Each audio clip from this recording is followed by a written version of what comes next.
Hi, everybody. How we doing?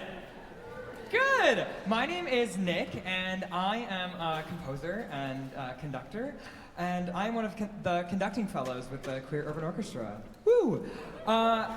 Today, you've already heard a bunch of pieces that you've probably never heard of those composers before, and if you have, good on you. They're fantastic. But we're going to jump into a piece here that you may have heard of this composer, Wolfgang Amadeus Mozart. How many of you have heard of that? How many of you have heard of Mozart? Yeah! Awesome! That's great. That's awesome. So we're going to look at Mozart Symphony number 35. That means he wrote 34 other symphonies before this one, starting when he was just 8 years old. You know what I was doing when I was 8 years old?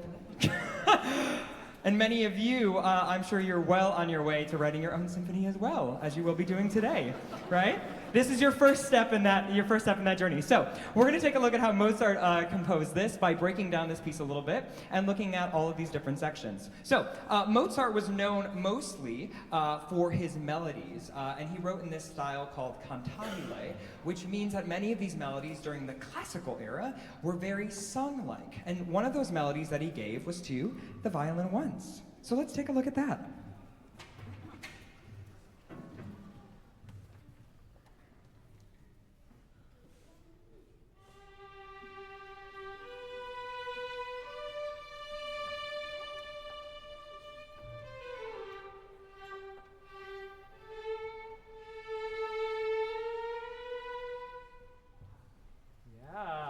Nice, calm, refreshing, right? Like sparkling water on a Sunday afternoon, yeah? There's also something in this piece called a counter melody, which doesn't function quite the same way as the melody, but in this case was given to the violin twos. Have your ears open. Can I see your ears open? Yeah, have your ears open for this one. And at the end, I want you to tell me what you think it sounds like. Got it? Great, let's do it.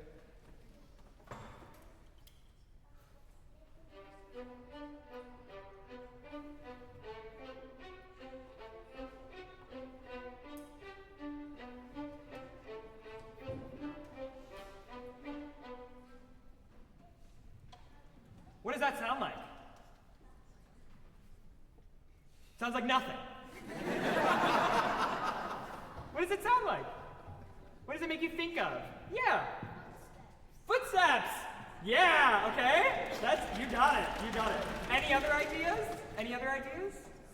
Yeah. Someone sneaking. Okay, I like that one. I heard another one over here. Oh, sewing. Interesting. I like that. Yeah. When you're doing what with your foot? Oh, shuffling with your feet. Okay, I like that. That's great, yeah. So we have all of these different ideas and thoughts. And so then Mozart also added the accompaniment, the harmony, and these bass lines with the violas, the cellos, and basses. So let's listen to that.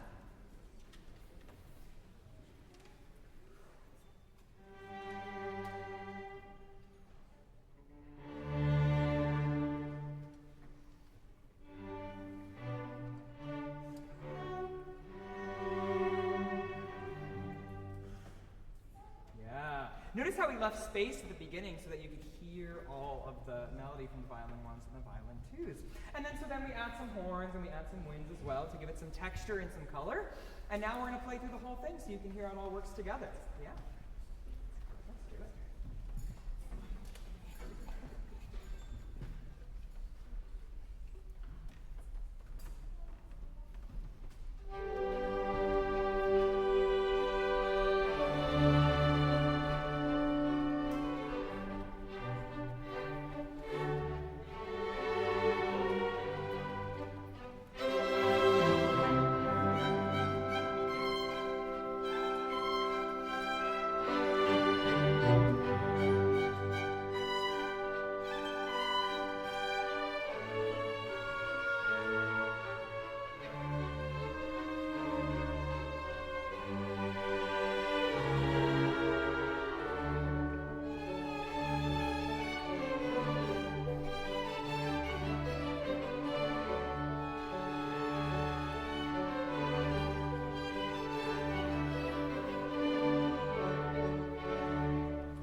Thank you. I am now going to invite my friend Eric up here to take a little bit of a deeper look at this Mozart.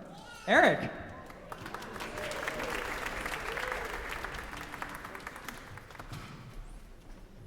Hello. Hi, everybody. My name is Eric. Thank you, Nick, so much for showing the second movement of Mozart and how a lot of different musical lines from a bunch of different instruments can come together to create one melody together. So next, we're going to look at the first movement and take a look at how dynamics work. Is something really loud or something really soft? Yeah, think on that for a little bit.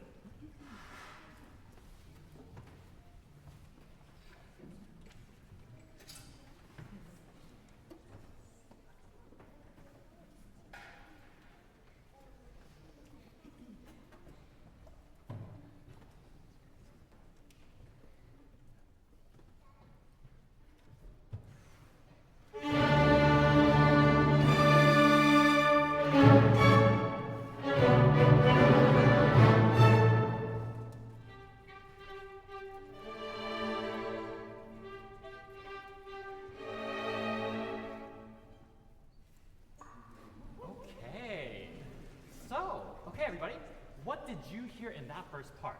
Was it loud first? Was it soft first? Okay, who thinks it was super, super loud first? Hands? Yep. Okay, yeah. Now, who thinks it was really, really soft? Ooh, couple. Yeah? Okay, so how did that first opening make you feel? What did you think? What did you feel? Anybody? Grand. There? Yeah.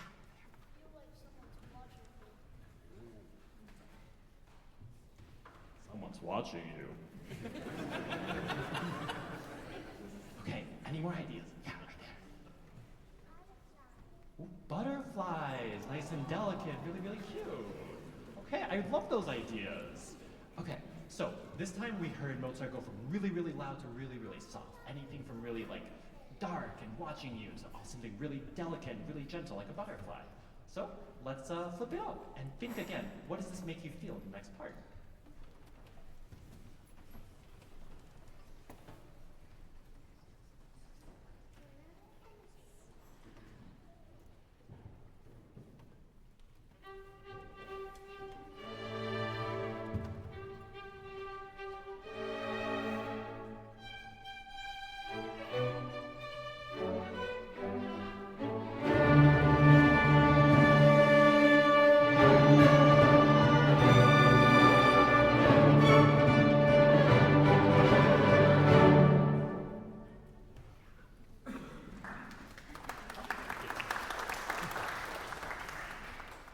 Alright, so this time around, which one did you guys hear first? Was it super, super loud or super, super soft? What do you think? Ooh, raindrops turning into a storm. Really, really, like apt for today, too. Okay, oh, yeah, what did you hear over there? Oh, say that one more time. Royals. Yeah, you got like a nice big like king and queen walking down. Cool. Any more thoughts on everything? Yeah, up there. Super loud. Yeah. Okay. So then up next. Oh, one more over there. Popcorn. Yeah. Okay. So we've talked about, is it really, really loud or really, really soft with the texture and everything? Now, did going from really loud to really soft happen suddenly in one moment? Or did it take a really long time? It was really, really gradual.